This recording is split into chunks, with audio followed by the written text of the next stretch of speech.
Hey,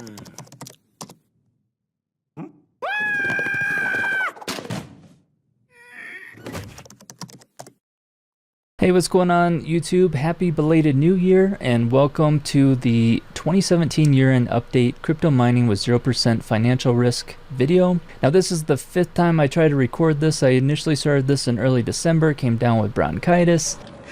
Ain't nobody got time for that. That kind of set me back. NiceHash got hacked. I had a whole thing set up about NiceHash and then, well, at least now here we go.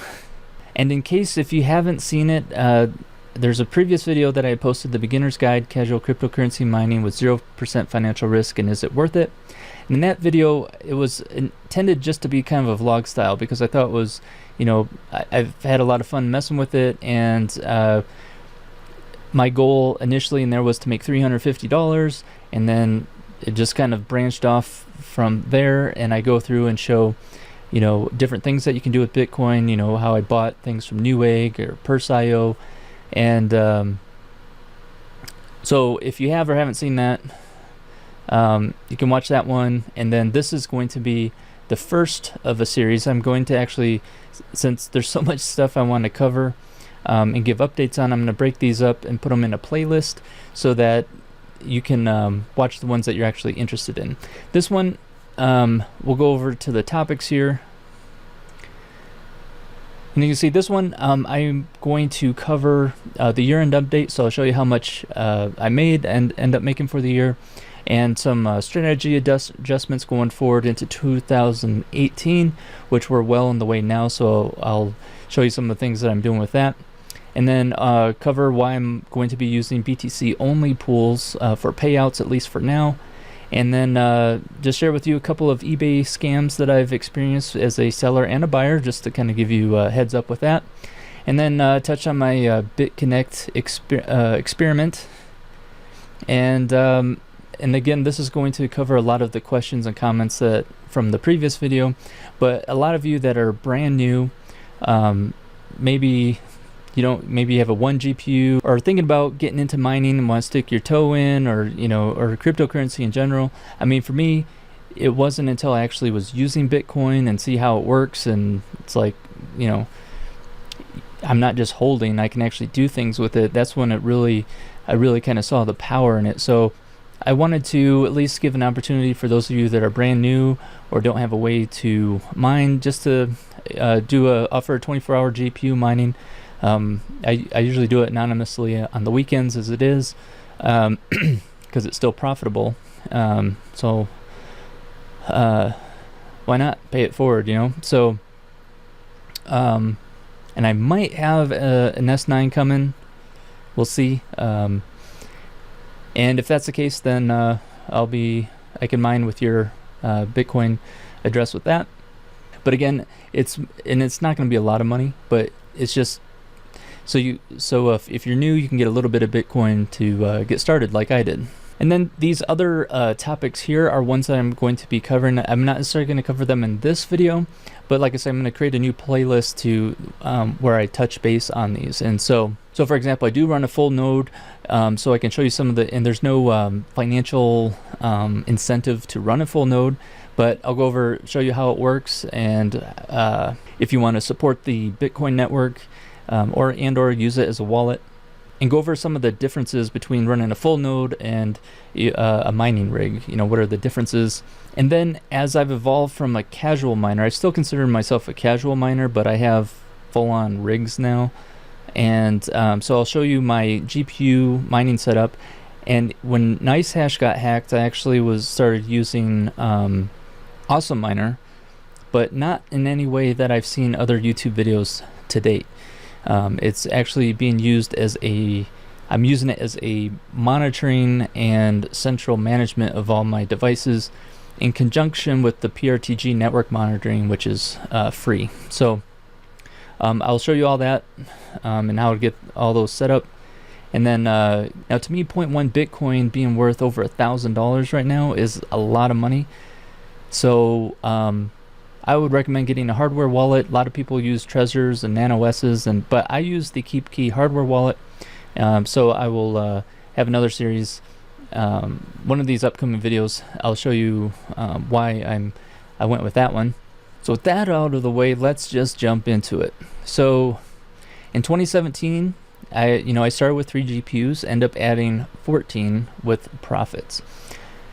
Because again, my philosophy was I didn't want to get into debt, buying equipment and then hope that I make up, because it's a highly volatile market and returns are not guaranteed.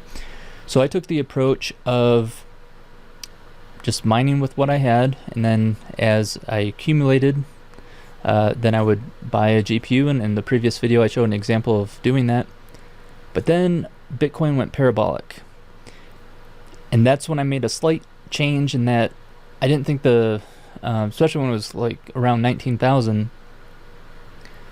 When I started, it was at 2,000. So I thought this was a good opportunity to use those profits to reinvest into GPUs. So that's how I was planning on holding, because my ultimate goal is to get 1 full Bitcoin. Technically I achieved that, but I'm not hodling. And that's what I want to be able to do. So, but for 2017, with those profits, I was able to add 14 GPUs. I paid most of the month's electrical bill with Bitcoin using BitPay. But the exception to that is I did take a few months off and just, ate the electrical bill because I was spending the Bitcoin on new GPUs. And as you know, the prices went up a lot, so I was using more Bitcoin. I didn't really have that much extra Bitcoin. So technically it wasn't 0% financial risk, because I invested, the investment for a few months was the electrical bill. So, but with what I have now, it would have, I would have had to pay over $10,000 in the GPUs up front. So I would have been over $10,000 in debt, and then hope that I got that money back. This time I was able to get $10,000 in profits to get the GPUs, and and not worry whether the price of Bitcoin was 20,000 or $1. The whole intent was if Bitcoin's value drops to 0 tomorrow, still want to be ahead. So that's what I was able to do. And so for the 2018 adjustments, is mostly I'm maxed out with GPUs from a power standpoint, and heat really for that matter. And I don't want to get a warehouse or do anything crazy. So other than the S9 that I should be getting next week, I am mostly going to be trying to hold. My goal is to get to 1 full Bitcoin for this year, and the exceptions are going to be, of course, taking some Bitcoin to pay for my electrical. Because it's been so profitable, once I meet my electrical expense earnings, then anything else is just profit. So I've been able to spend the weekends just donating anonymously to other people to help them get going with their Bitcoin. And so I've been doing that on the weekends, and then I guess I already said it, then just taking the minimum off the top to cover the electrical expense, whether it be through Coinbase to deposit into checking or BitPay to use the prepaid Visa. So the main reason that I am using Bitcoin only for payout is there used to be a loophole, you could say, with the taxes, where if I say, for example, I would mine Zcash, then put it on Poloniex, convert it to Bitcoin, and send it to my wallet. There was a loophole where if you said property to property, you wouldn't have to pay capital gains on that. Well, with the new tax plan for 2018, cryptocurrency is still considered a property, but not a real property. So that means there is capital gains if you go from crypto to crypto, and that gets very confusing. Now I'm going to be using Node 40 here for my taxes this year, and I'll make an updated video on how this works. But this, at least from a Bitcoin only standpoint, you can put your blockchain information in. Well, and I think you can actually do more. Let's pull up Node 40 real quick. Okay, so here I am on Node 40, and what I can do is go into my you can import all your transactions, and I'll have to switch to last year. So here it shows your income, short-term gains, $898. If you go to your ledger, this gives you a breakdown of all the different transactions in and out from the mining pools. You can click on them. Some of them you can do exempt, but this is because one of the things if you read the this IRS Notice 2014-21 publication, I was trying to figure out how in the world am I going to know on the inputs, like, you know, how much Bitcoin was worth, and then, you know, on the outputs, which outputs are from, you know, which input transaction, to know what the difference are in the value. And I was like, I don't know how I'm going to figure that out. So with this, you can see that it shows the value, the date and the values. So you can actually, and then it kind of figures out your capital gains for you. You can make any adjustments as needed, but the nice thing is at least then from a tax reporting standpoint, that part is covered. I can give this to my CPA and just, let's figure this out. Because not all of this, I think, is taxable, in that some of these that show capital gains that were just transfers from one wallet to another. It wasn't purchasing any good. It's just, you know, storing to my hardware wallet, for example.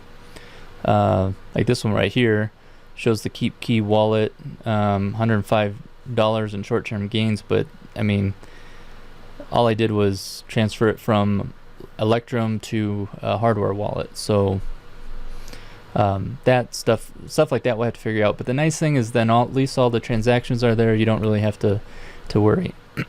But again, to keep things simple and not have to worry about that crypto to crypto translation, that's why I'm sticking with Bitcoin only until I figure out a better way to manage that.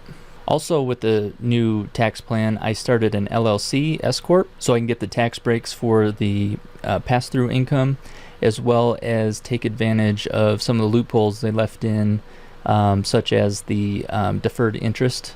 So I'm going to have all my mining activities under my LLC S Corp, and the payouts, especially because, I mean, if the price keeps going up, or if, you know, if it stays in the 5 digits, maybe even 6 digits at some point, I'm going to get much better returns from a tax perspective if I do it through a S Corp LLC business than just my own personal, because I'm not in the top 1%, I should say.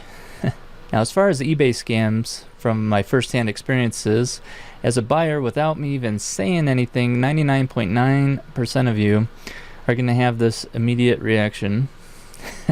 And so, again, and just as a disclaimer, I totally knew this.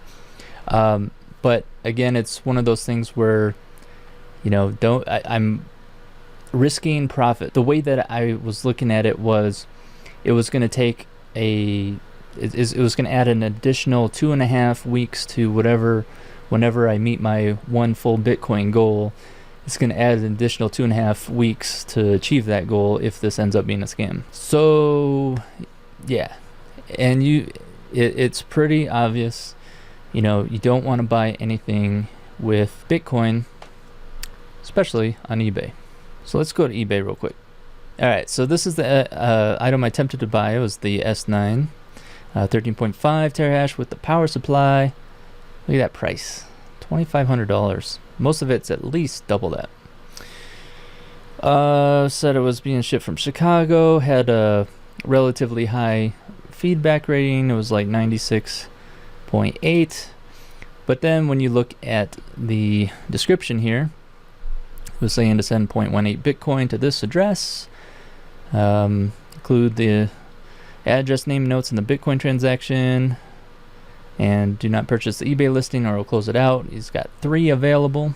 You know, payment will have to be BTC equivalent of sale price. Now, also in hindsight, a couple of things that is a red flag is it says brand new Bitmain January batch, and then what's in the box, brand new November Bitmain match. So that tells me there was some copy pasting going on there. Arguably, you could say algorithm Blake 256. It's actually SHA 256, but that could be a simple mistake, I suppose. So, but what I did is I contacted the seller first. So you can see here, and actually it shows right here, 96.8% feedback rating, member since 2006. So that's why I was kind of like, I don't know. And so I asked, I looked at their negative ratings. I said, I want to make sure you have stock before I make a non-eBay purchase. Last feedback on your account said no response from seller. So I want to make sure the account is legit as well. He's like, yes, I have stock.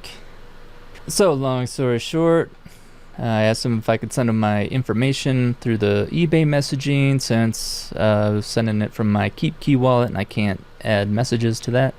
He said yes, so I sent him my shipping info with the block.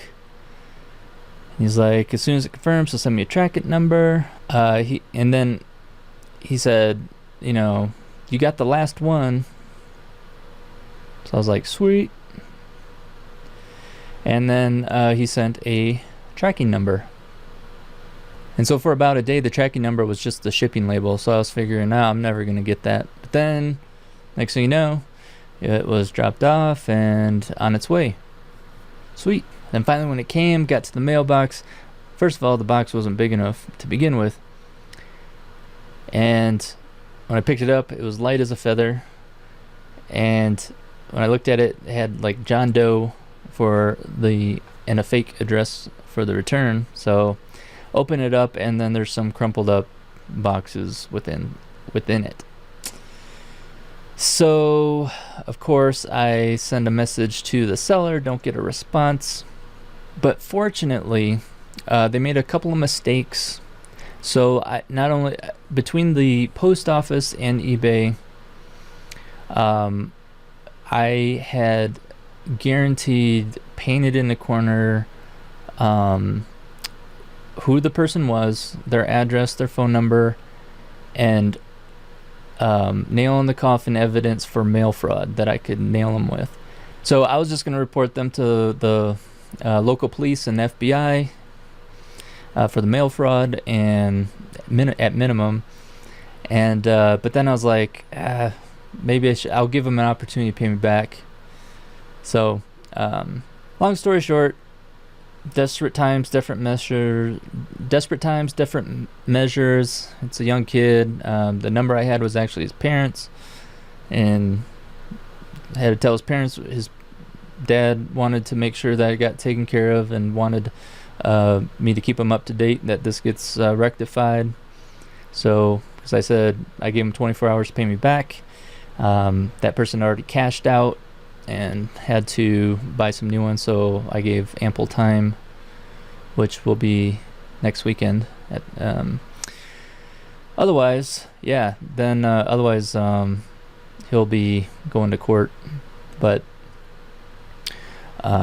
he seemed genuinely remorseful for what he did, and he sent me screenshots showing his purchases. So I'm just gonna leave it at that.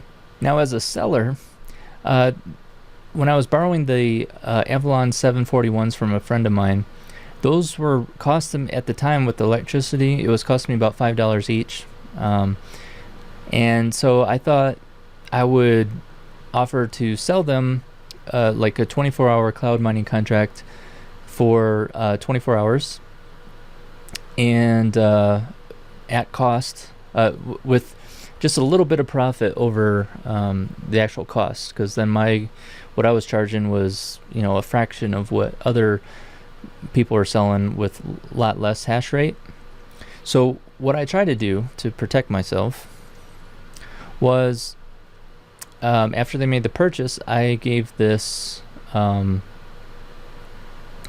of like contract verbiage, and ask them, say I fully authorize this purchase along with zip code, account, holder's name, and that you can do indeed wish to authorize this transaction and that you are fully aware that you are responsible for payment to PayPal. And they provided the mining pool they wanted to use and everything, and then they responded back with, I fully authorize this purchase, with their zip code and their PayPal name. And it's like, your contract's finished, and then hope to deal with you again, thank you. But then 2 days later, there was a chargeback. And they used PayPal, but they used a credit card. So they didn't actually do the dispute with PayPal, they did the dispute with their credit card company. So then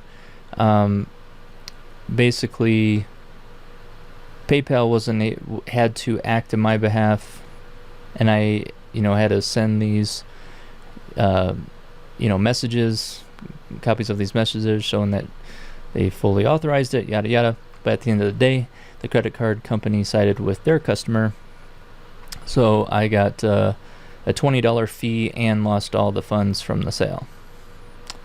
So yeah, it's better for me, it's cheaper for me to donate than it is to give people a deal trying to sell on eBay. So so if you're thinking about selling hash power on eBay, there's really no way to guarantee that you can't get around a chargeback. Then Bitconnect, to me, that was an obvious pyramid Ponzi scheme, pyramid marketing. And if not, but when will the money run out? That was kind of my thing. So since it was still relatively new, I mean, you had all these, before I signed up for YouTube Red, there was all these ads, about it. And when I was cleaning out I set up a new wallet for 2018, and I was just finishing getting some of the excess. I invested 0.02 BTC as an experiment, which lasted 24 days. So if we log in, all right, now that I'm on, if we go to transactions here, you can see I paid 0.02 in, and then they end up paying me back in BCC, but BCC is worth $27 now. At the time it was like $300 or $400, I think. So 0.02 was $200 worth. It was over $200 worth of Bitcoin at the time. So in return, I get about $20 back when they stopped the lending program. I was just gonna see how long it went. Now, supposedly, as you can see down here, they've got this message that they're gonna fix everything. But I don't buy it. Not at all. Now, and I have been getting some love and hate for this guy. Love, trust, care, because I had mentioned, I don't know if this will come out. Let me see. I get my $30,000 back and interest. So I said, why not? So, I transfer my money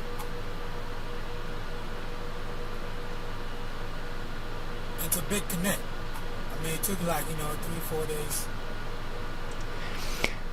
So he was basically telling a story. No. I don't know what to do right now, man. This is crazy. I don't know what to do, man. I'm feeling, man. Lost all my savings, man. All my savings is gone. So, when I saw this initially, I posted a comment saying that, I donate on the weekends anyway. If he sends me his BTC address, I can mine for him. And a lot of people were jumping on me for that. Here's some of the replies. Some people said it was nice, but this person called me an idiot. You're gonna reward some guy who has no sense of logic and no idea how to invest. But the way I see it is everyone makes mistakes. It's just a matter of, do you learn from it or not? Like they say, fool me once, shame on you. Fool me twice, shame on me. Fool me 3 times, I have the IQ of Donald Trump. I don't remember exactly how it goes, but you can ask George W. Bush on that. But the I don't know. There's a lot of good and bad things, positive and negative things here, and he's now he's also posted actually before I started recording this video, he started posting a live stream saying that he was going to continue with Bitconnect and Bitconnect X, and that's his risk, but at the same time, he has a sense of hope, and unfortunately sometimes you just have to learn the hard way. And the best I can do is just try to help him recover a little bit of his savings, what he lost. And just because I like helping people out, and that situation is unfortunate. But yeah, I have kids, and there's so many things I want to protect him from. And the way I see it is, if you still want to trust that company after that, sometimes it's just the tough love if it doesn't work out. But that's not going to stop me from at least offering, to help in this situation, because it's his first go at it, and didn't work out. So, but then if from that point, if you just keep continuing making the same mistakes, then you're kind of on your own. But I like to think everyone should get a fair second shot some way or another, and if there's anything I can do to help along the way, that's what I do. So Bitconnect, I would highly not recommend it. Any of them that have affiliates, try to stay away from those. And on that note, for the 24-hour NiceHash Mining Giveaway, the requirements are, and preferably, if you're new to crypto, like this guy, he just got into it. He went the Bitconnect way and kind of got burned relatively quick. That's normally not the case, especially if you're just working with Bitcoin. I mean, yes, it fluctuates up and down, but if you look for the past 2 years, every 6 months, it's higher than it was the previous 6 months. So even though you'll see crazy spikes, I mean, when I made that last video, when I ended that video, the price was at $4,500. I had no idea it was going to hit 19,000, just under 20,000, within less than 6 months. I don't think anybody did. So the fact that it got that high, and then when it dipped under 10,000, people were kind of like, oh, the bubble's popped. But I mean, here I started at 6 months ago, 7 months, I guess, and it was at 2,000. So it popped to 9,000. I mean, the bar seems to move when you see the prices or something, because to me it's still more profitable than ever. And now, even as we speak, on CoinMarketCap, it's already back to $12,618. So I'm not too worried about those fluctuations. And again, if you have no minimal or no mining power, I mean, because the whole point is to, if you're thinking of getting into mining and maybe have one GPU or none, and looking to get into it, then you can get an idea based on what I have, how much Bitcoin you make per day, because you can't go by the dollar value.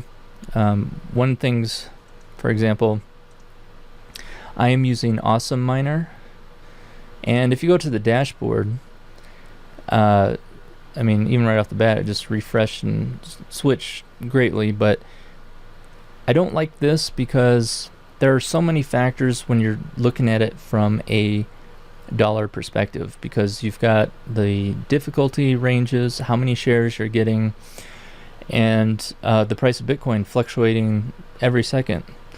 So this isn't very reliable. And if you watch my previous video, the metric I go by is how long does it take me to get 0.02 Bitcoin.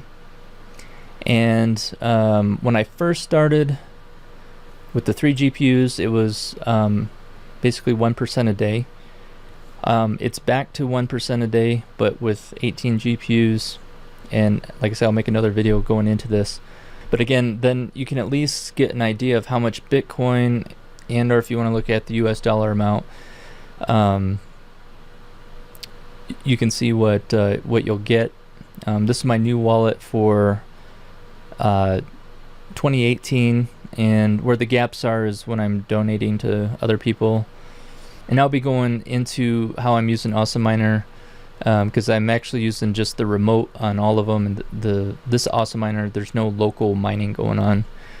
This is just kind of like a central hub, and same with the network monitoring in the back, monitoring the GPU temperatures and everything, which I have on here. But I'm gonna have a whole video section on this. But this is basically what I'm gonna do is I'll switch out. Right now I'm mostly doing mining pool hub, but if I go into options here, what I can do is I'll probably use NiceHash, and then I'll just change the Bitcoin address to your Bitcoin address and mine 24 hours with that. And then just enjoy the world of crypto. I started very end of May, beginning of June of 2017, and it could be me, but in most cases the crypto community is very supportive of each other. And it seems like after the Bitcoin Cash split, where Roger Ver and Jihan Wu were basically kind of trying to take over Bitcoin, saying it's the real Bitcoin and causing a lot of confusion, and then cussing, giving fingers when people call it Bcash instead of Bitcoin Cash, and or just can't take criticism when people say that they pay shrills to promote Bitcoin Cash. I mean, it just seems really, I don't know, childish in a way. And I don't recall seeing in the forums before that really being an issue. But since that, there's been kind of more Team Bitcoin Cash, Team Bitcoin, and and for me personally, it reminds me of when I posted a video several years ago on PS3 versus Xbox 360. I had both consoles, and so I was just showing the pros and cons of what I liked about both. But there were people that were just very biased on, whichever one they had. And I start to see the same thing in crypto. And so, unfortunately, then that's when you get, I think some of these negative comments, and, like someone called me an idiot for trying to, help that guy. But I would just ignore that kind of stuff and just experience crypto for what it is. And it's just, for me, it's been a very fun adventure, and it changes really fast. There's a lot of stuff going on, but it's a wild ride, and it's really fun, and I really think it's worth it. So I thought I would end this with some of the YouTubers I watch, in no particular order, because there's a lot of new crypto channels out there, and I mean, I've had a lot of experience, and I've learned a lot in the past 7-8 months. And unfortunately, I think they're well intended, but there's clearly new channels out there that don't necessarily know what they're talking about. And so these are some of the YouTubers that I get my information from. Bits Be Trippin', he's one of the originals that got me into the building my own rig, answering questions on live streams, things like that. Box Mining for the news, I had mentioned these guys in the previous video as well. And then the World Crypto Network in general, and the members of that, such as Tone Vase, Jimmy Song, Vortex, Richard Hart, Thomas Hunt, etc. They have different varying opinions, which I think is good to see different sides of things. Crypto Daily, he's a pretty funny guy out of the UK. I enjoy his videos. And Doug Polk Crypto, again, another news guy that seems to be more centered, not biased, not like Team Bitcoin Cash or anything, just facts, and then you decide, based on the information. And I think that's how it should be. Voscoin, also for building mining rigs, he's got a lot of unique ideas, and he's got a pretty cool setup. and I've set some of mine up based on some of his suggestions as well. And then Coin Mastery, like I say, I'm not an investor, but it is for me to decide when I take out my profits to cover my electrical. Obviously, you want to do it when the price is at the highest optimal, so that the amount of Bitcoin you are spending is less. And as an example, I just took kind of a snapshot on the day that I took this. July 13, 2017, I spent 0.336428 on a MSI GTX 1080, which was a little under $800, which would have been, I guess you could argue it was $5,000 now that I spent for that. Whereas on December 13th, I purchased a Titan V for 0.19 Bitcoin, which is valued at 3,120. So obviously when the price is higher, you can spend less of your actual Bitcoin. So, and like I say, with my goal of trying to get to 1 Bitcoin, I definitely want to take those profits out when it's high as possible. So again, I think that should do it for this video. If you have any questions or comments, please let me know. And like I say, I'll be creating that new playlist and adding more videos and technical videos with getting into the weeds on how I have everything set up, how I do the proactive monitoring, so I'm not always having to constantly check on the rigs and GPU temps and things like that. And if there's anything else you'd like to see, let me know. I'm always open to suggestions. And as always, thank you for watching, and I will see you guys in the next video.